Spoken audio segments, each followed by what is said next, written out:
C programming এর Bangla video টিউটোরিয়ালে আপনাদের সবাইকে স্বাগতম। আমি মোহাম্মদ শরীফ চৌধুরী। আজকের পর্বে আমি ইউএফ নিয়ে আলোচনা করব। ইউএফ হচ্ছে int of file. So programming contest নিয়ে আমি যখন আলোচনা করেছিলাম তখন বলেছিলাম যে আমাদের যে লুপটা নিতে হবে স্ক্যান করার, সেখানে নট ইকুয়াল টু ইউএফ লিখতে হয়। সব ক্ষেত্রে নয়, কিছু কিছু ক্ষেত্রে। এবং তখন আমি ইউএফ কি এই সম্পর্কে বিস্তারিত কোনো কথা বলিনি। আমি আজকের পর্বে ইউএফ নিয়ে বিস্তারিত আলোচনা করব। প্রথমেই আমরা আসি যে একটা প্রোগ্রাম লিখব যেটা একটা ইন্টিজার ইনপুট নেবে এবং সেটাকে প্রিন্ট করে দেখাবে। সো আমরা এই জন্য করলাম ইন্টিজার n, এবং যেহেতু বলে দেওয়া নেই যে আমরা কতক্ষণ পর্যন্ত ইনপুট নেব, সেহেতু আমাদেরকে এটা ইন্ট অফ ফাইল পর্যন্ত চালাতে হবে। সো এটা আমরা কিভাবে করব? File scanner %d, $n not equal to EOF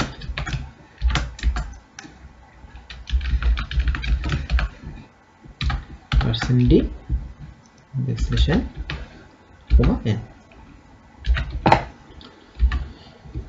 so এই কাজটা করলে আমাদের প্রোগ্রামটা মোটামুটি হবে হয়ে গেল প্রোগ্রামিং কন্টেস্টের স্ট্যান্ডার্ড অনুসারে।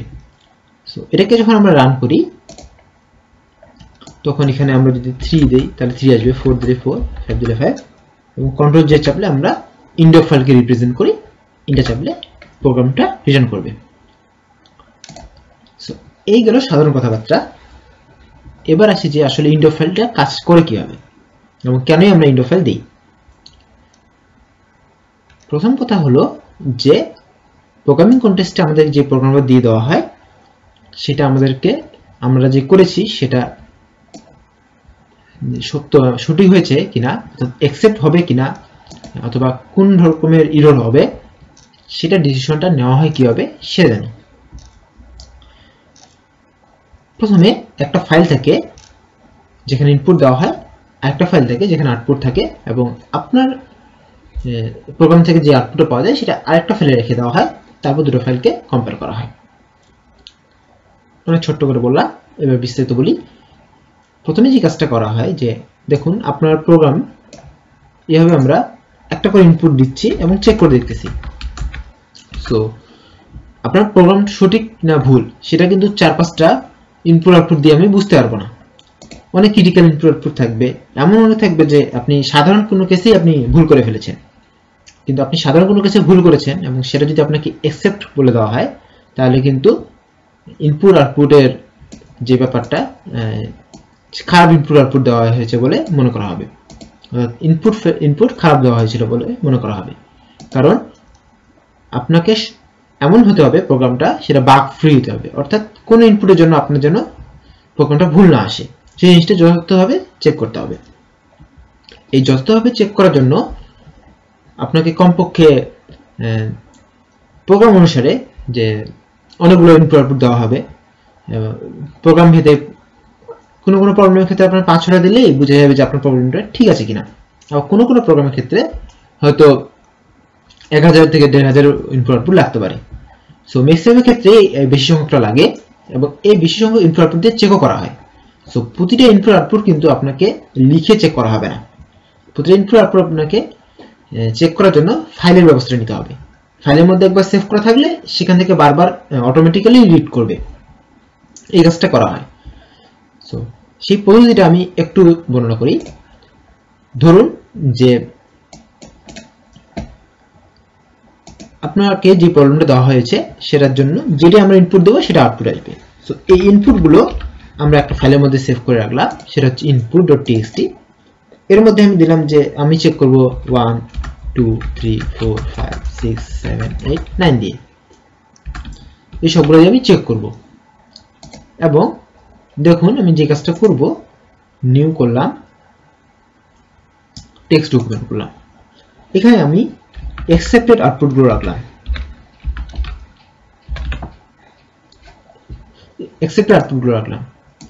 ইনপুট 1 থেকে 9 এর জন্য আমার অ্যাকসেপ্টেড আউটপুট অবশ্যই 1 থেকে 9 আসবে।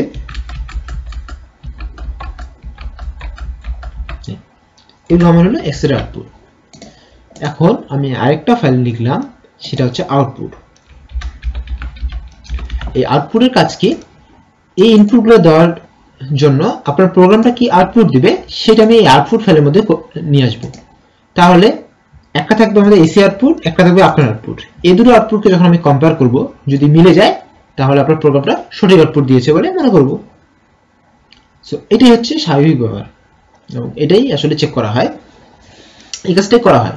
তবে বর্তমানে স্ট্যান্ডার্ড অনুসারে বর্তমানে আসলে যে আমরা প্রোগ্রামিং কন্টেস্টে যেগুলো ইউজ করি সেগুলো আসলে ম্যানুয়ালি এত কিছু করতে হয় না, সেগুলো অটোমেটিক একটা সফটওয়্যার আছে সেটাই করে ফেলে, পিসি স্কোয়ার নামক সেই সফটওয়্যারটা দিয়ে আসলে প্রোগ্রামিং কন্টেস্ট অ্যারেঞ্জ করা হয়।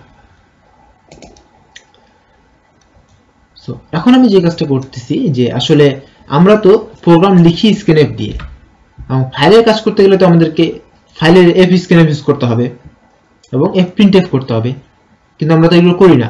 তার মানে কি ওরা আমাদের কোডে কি এফ স্ক্যানএফ এর জায়গায় এফ স্ক্যানএফ করে দেয়? আসলে সেরকম কিছু না। আসলে দুটো ফাংশন ইউজ করা হয়, যে ফাংশনের সাহায্যে সব স্ক্যানএফ গুলো সব এফ স্ক্যানএফ হয়ে যায় এবং সব প্রিন্টএফ গুলো এফ প্রিন্টএফ হয়ে যায়। সো এই কাজটা করা হয় কিভাবে, যে এফ রিওপেন সাহায্যে, এফ রিওপেন এই ফাংশনটার সাহায্যে করা হয়, যার প্রথমে থাকে যে ফাইল নেম, আমরা ইনপুট ফাইল input.txt এই ফাইল থেকে নিব এবং এই ফাইল থেকে আমরা কি করব, রিড করব। তারপর মোড দেওয়া থাকে রিড মোড, এবং তারপর আমরা কি করব, এর যে এটা হচ্ছে কোন মোডে ওপেন করব, std standard input, std standard input. এটা হচ্ছে std in মানে হচ্ছে যে আমি ইনপুট নেব। দেখুন input.txt থেকে আমি ইনপুট গুলো নিব, এর সাথে হবে কি সব স্ক্যানএফ গুলো আমার এফ স্ক্যানএফ হয়ে যাবে। এবং এটা দিয়ে যদি আমি এখন রান করি প্রোগ্রামটা,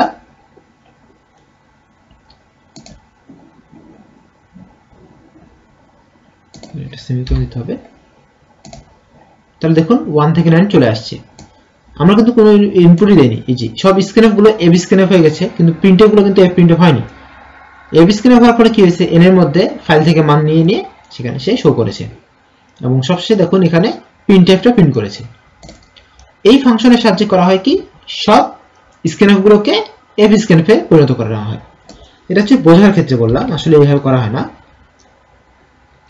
এবার আরেকটা করব, আউটপুট txt এই ফাইলের মধ্যে কি করা হবে, সব আমার ইনপুটের জন্য সরি সব প্রিন্টএফ গুলোকে এফ প্রিন্টএফ করা নেওয়া হবে। যদি আমি এটাকে রাইট মোড করি এবং এটা std আউট করি,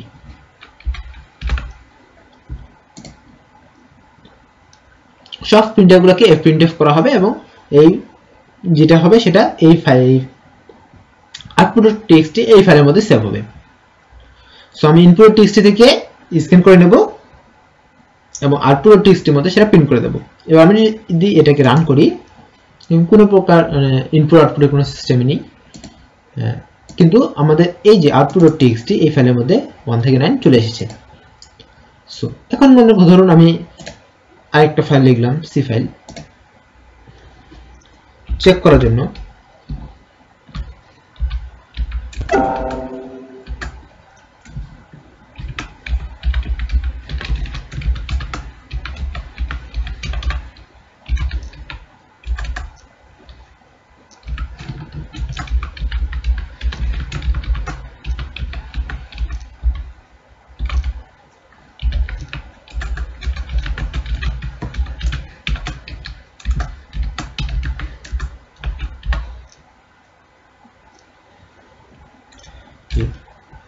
এবার আমরা কি চেক করব যে এক ফাইল থেকে আরেক ফাইলটা ঠিক আছে কিনা। সো এই কাজটা করার জন্য আমি কি করলাম, যে ফাইল ইনপুট না নিয়ে এই কাজই করব। সো কিন্তু আমরা কি করব, দেখুন এখান থেকে কিন্তু আমি একসঙ্গে দুটো ফাইল থেকে রিড করতে পারবো না, সো এই কাজটা আমাদের হবে না, আমাদেরকে ডাইরেক্টলি ফাইল থেকে রিড করতে হবে। সো আমরা কি করব, দুটো পয়েন্টার নেব ফাইলের, পয়েন্টার f, একটা হচ্ছে এসি আউটপুটের জন্য, একটা পয়েন্টার নিলাম চেক এর জন্য। এই দুটো পয়েন্টার নিলাম, একটা হচ্ছে এসি, একটা হচ্ছে আমারটা, এবং এটা চেক করে দেখবে যে আমার ইনপুট আউটপুটটা ঠিক আছে কিনা। সো দেখুন এবার চেক করবে কিভাবে, দুটোকে আমি এখন এফ এসি ইকুয়াল টু হচ্ছে এফ ওপেন, দুটো যেহেতু আমাকে রিড মোড ওপেন করতে হবে, এফ এসি ইকুয়াল টু হচ্ছে এফ ওপেন ফাইল নেম কি এসি আউটপুট ডট টিএক্সটি কমা রিড মোড, এবং এফ সি কে চেক করার জন্য এটা শুধুমাত্র আউটপুট ডট টিএক্সটি, এটাও রিড মোড ওপেন হবে, এবং এফ ক্লোজ করে দিতে হবে এফ এসি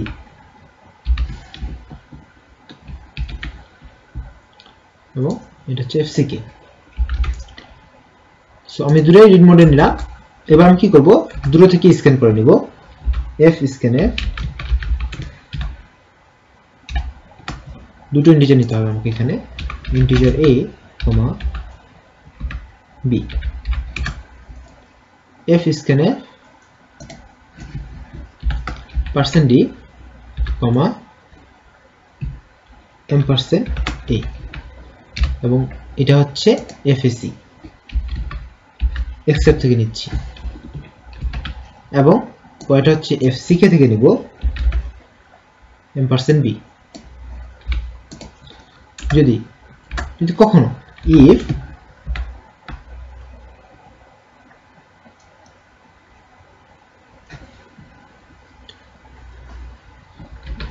একটা জিনিস, সেটা হচ্ছে যে আমরা এটা কতক্ষণ নেব সেটা, আচ্ছা এই দুটো থেকে আমি একটা একটা করে চেক করব, চেক করার পরে তারপরে আমি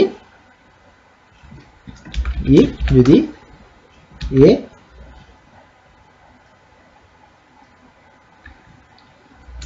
not equal to b হয়, যদি a আর b সমান না হয় তাহলে আমাদের কি করবে, প্রিন্ট করবে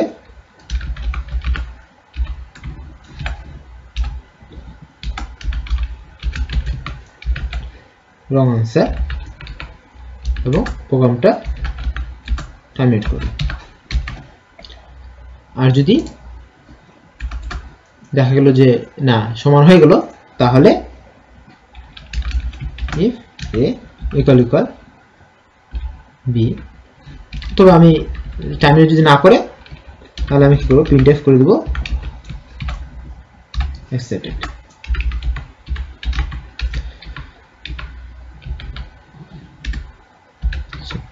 এখানে তো অনেক আউটপুট দেওয়া থাকবে, সো লুপটা আমাকে অনেকবার চালাতে হবে। এখন আমরা লুপটা কয়বার চালাবো সেই জিনিসটা তো আমরা জানি না, যে ইনপুট কটা আছে, এক্স এর আউটপুট কটা লাইন আছে, এটাই জন্যই আমাদেরকে এখন ইউজ করতে হবে UF.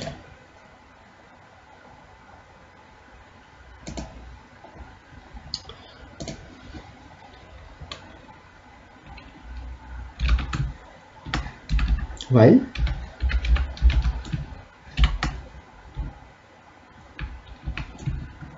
not equal to UI,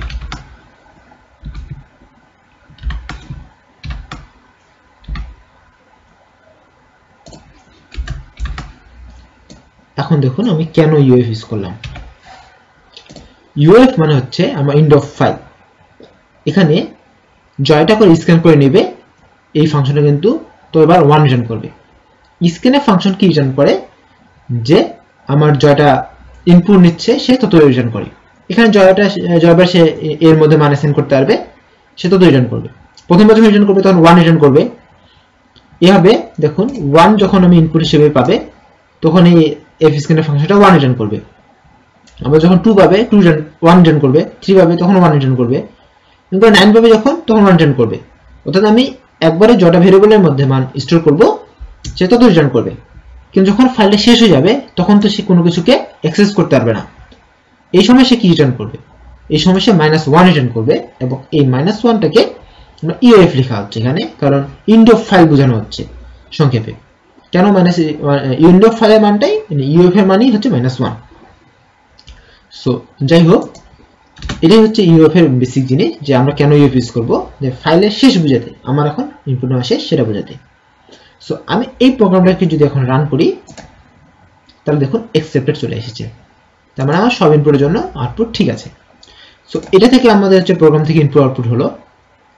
এবার দেখুন আমি জাস্ট কি করলাম, যে আমাদের অ্যাকসেপ্টেড আউটপুট আমি এখানে করলাম কি 9 থেকে আমি এখানে 6 করে দিলাম। তার মানে কি আমাদের প্রোগ্রামটা এই আউটপুটের জন্য ভুল আসবে। এবার যদি আমি এটাকে রান করি, তাহলে দেখুন রং আনসার আসছে। সো আসলে এভাবে চেক করা হয় না, এটা আমি সিম্পলি একটা চেক করার জন্য তৈরি করে দেখালাম আপনাকে। চেকটা অটোমেটিক্যালি করা হয় এবং সবগুলোই পিসি স্কোয়ার ফাংশন এই সফটওয়্যারের মধ্যেই দিয়ে দেওয়া হয়েছে। শুধুমাত্র ফাইল সিলেক্ট করতে হয় এবং ইনপুট আউটপুট দিয়ে দিলেই কাজ শেষ। সো আমি জাস্ট আপনাদেরকে আজকে পড়বে এন্ড অফ ফাইল কি সেটা বোঝানোর চেষ্টা করলাম। আশা করি বুঝেছেন যে এন্ড অফ ফাইল হলো ফাইলের শেষ বোঝাতে বোঝায়, এবং আমরা যখন ইনপুটের শেষ বুঝাতে ওটা আপনি ইউজ করতে পারেন। যে আমরা একটা ফাইল লিখতে এমন একটা পর্যায়ে আসলো যখন আমরা কোনো কিছু এখান থেকে রিড করতে পারবো না, এই অবস্থাটাকে বলা হচ্ছে এন্ড অফ ফাইল, কারণ সেখানে ফাইলে আর কিছুই নেই। সো ধন্যবাদ সবাইকে আমার সাথে থাকার জন্য। দেখা হবে পরের টিউটোরিয়ালে। ধন্যবাদ সবাইকে।